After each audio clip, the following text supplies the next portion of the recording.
नमस्कार, स्वागत आहे तुमचे आमच्या चॅनेलमध्ये। आवाज महामुंबईचा, शोध बातमीचा, कौल मनाचा।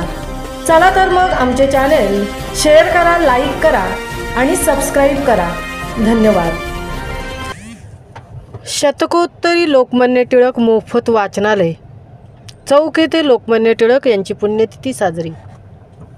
आज लोकमान्य टिळक यांची 105वी पुण्यतिथी ग्रंथालयातर्फे प्रतिवर्षीप्रमाणे साजरी करण्यात आली।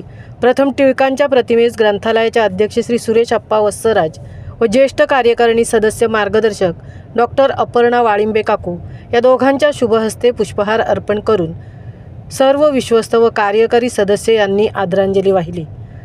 सदरील प्रथम सत्रातला कार्यक्रम संपवून आपल्या त्रैमासिक सभेस अध्यक्ष यांनी अजेंडाप्रमाणे विषय वाचून दाखवले। शेवटच्या आयत्या वेळेसचा विषय चालू असताना अचानक ग्रंथपाल यांच्या विनंतीला मान देऊन स्टेट बँक ऑफ इंडिया शाखा चौकच्या व्यवस्थापक सौ कामिनी ढेरे मॅडम आणि कॅशियर श्री तुषार जगताप यांनी ग्रंथालयात उपस्थित राहून आदरांजली वाहिली। खूप आनंद झाला असे मत व्यक्त केले व मदत करण्याचे आश्वासनही दिले। सभेस शेवटी अल्पोपहार देऊन साधक बाधक चर्चा होऊन खेळीमेळीच्या वातावरणात सभेचे श्री मुरलीधर साखरे यांनी आभार व्यक्त करून सभा संपल्याचे जाहीर केले। कार्यक्रमाची व्यवस्था ग्रंथपाल श्री अभिजित चौधरी यांनी केली। आवाज महामुंबईचा चॅनेलसाठी मिलिंद खारपाटीलसह तृप्ती भोईर, चौक।